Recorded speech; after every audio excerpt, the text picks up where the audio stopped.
This story comes from a guy named Marcus, who used to work night shift security at a really old hospital in Ohio. The place had been around since the 1940s, and they were slowly shutting down wings as they built a new building next door. Marcus's job from 11 p.m. to 7 a.m. was to patrol the completely abandoned C wing. No patients, no staff, nothing. Just empty rooms, dusty gurneys, and that horrible fluorescent hum when the lights flickered on. He said the first couple weeks were boring, just walking the halls with his flashlight, checking doors, listening to podcasts on low volume. Then one night around 2:17 a.m., he remembers the exact time because he looked at his watch. He heard a metal tray hit the floor upstairs on the 3rd floor. Clang. Loud. Like someone dropped a whole surgical kit. Marcus froze. He knew that wing was empty. He'd literally locked the stairwell door himself an hour earlier. He grabbed his radio, called it in, but the other guards were on the opposite side of the hospital and it would take them 10 minutes to get there. So he went up alone. He pushed the stairwell door, and it was already cracked open. That door was heavy fire-rated steel. It doesn't just drift open. His flashlight beam shook a little as he climbed. When he got to the 3rd floor hallway, he saw the tray in the middle of the floor, instruments scattered everywhere. But here's what got him. The instruments were clean, shiny, brand new looking. This wing had been closed for 8 months. Everything was supposed to be covered in dust. He called out, "Hello, maintenance." Nothing. Dead silence except that buzzing light. Then he heard it. Slow, deliberate footsteps coming from the old nursery at the end of the hall. Tap, tap, tap, like hard-soled shoes on tile. Marcus said his stomach dropped. He pulled his flashlight up and walked toward the nursery. The little window in the door was dark. He pushed it open, swept the light around. Rows of ancient cribs, some still with tiny mattresses yellowed with age. Empty. But in the far corner, one crib was rocking, very slowly, back and forth, like someone had just nudged it. He backed out, heart hammering, and that's when the footsteps started again, this time behind him, coming from the stairwell he'd just used. He spun around, nothing. Hallway empty, but the rocking didn't stop. And now he could hear something else, faint, like a woman humming a lullaby under her breath. Marcus noped out, ran down the stairs 2 at a time, and refused to go back into C-Wing alone. A week later he quit. But here's the twist that still messes with him. When he turned in his keys, the day shift supervisor asked why he'd been requesting new surgical trays for the closed wing. Marcus said he never requested anything. They pulled the computer logs. Someone using Marcus's login had put in 3 separate orders for sterile instrument kits, all stamped as delivered to C-Wing Nursery at 2:17 a.m. on the nights he heard the tray drops. He never went back, even to pick up his last check. Still doesn't know who, or what, was restocking that nursery. Nighttime exterior of the massive old hospital. Only the C-Wing windows completely dark, one faint warm flicker in the nursery.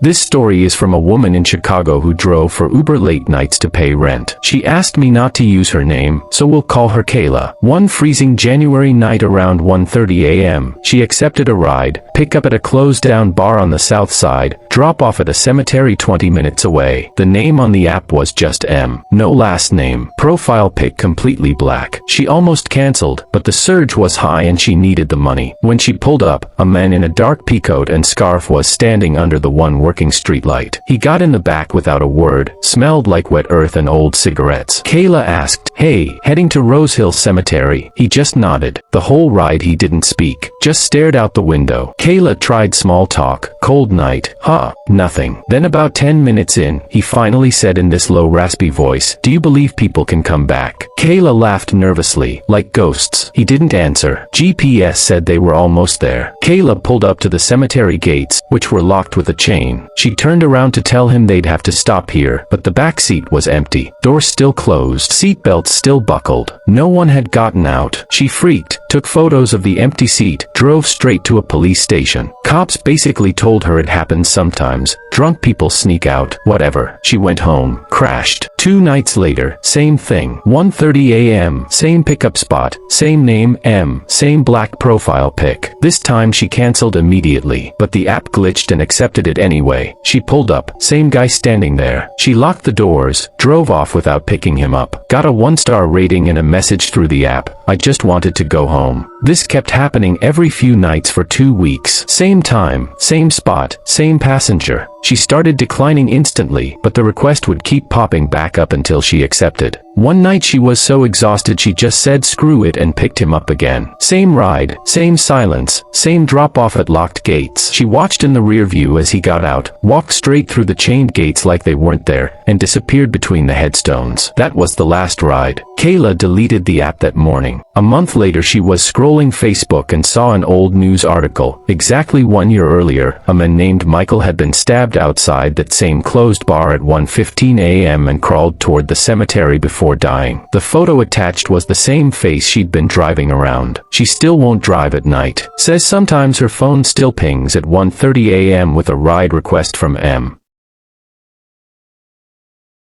This story was sent in by a college student named Dylan in Oregon. He moved into a cheap one-bedroom off-campus senior year. The landlord warned him the last tenant had left suddenly, but rent was half the normal price, so he took it. First night he noticed something weird. Around 3 a.m. he heard arguing through the walls, a man and woman screaming at each other. He banged on the wall, noise stopped instantly. Next morning he asked the neighbors on each side if they'd been fighting. Both said no, they'd been asleep. It kept happening. Same fight, same words every time. The woman yelling, "You promised you'd leave her," and the men shouting back, "It's not that easy." Then a loud crash and silence. Dylan started recording on his phone. The voices were only in his apartment. The mic picked up nothing from the neighbors. One night the fight started again, but this time after the crash he heard footsteps running toward his front door, then frantic knocking. He looked through the peephole, nothing in the hallway. Knocking kept going, hard, like someone pounding with both fists. Dylan called the cops. While he was on the phone, the doorknob started rattling violently. Cops showed up, checked the building, no one around. They told him to change the locks anyway. He did, deadbolt and chain. That night the fight started again. Same script, same crash, same running footsteps. But this time the door didn't rattle. Instead he heard the deadbolt slowly turn from the inside, click, then the chain sliding off by itself. Door creaked open about 6 inches. Hallway empty. Dylan moved out the next day, slept on a friend's couch for the rest of the semester. Here's what still keeps him up. When he went back with the landlord to clean out his stuff, they found a phone under the couch that wasn't his. Cracked screen, dead battery. Landlord plugged it in. It turned onto a voice memo app that had been recording the whole time Dylan lived there. The last recording was timestamped the night he fled, 20 minutes of the same fight playing, then a man's voice, clear as day, whispering right into the microphone, "He's gone now. We can start again tomorrow." The phone belonged to the previous tenant, a guy who supposedly moved to California. Except Dylan found his obituary 2 weeks earlier, suicide in that exact apartment. The date on the death certificate, the same night Dylan moved in. The apartment door now wide open, sunlight outside but pitch black inside with faint arguing silhouettes.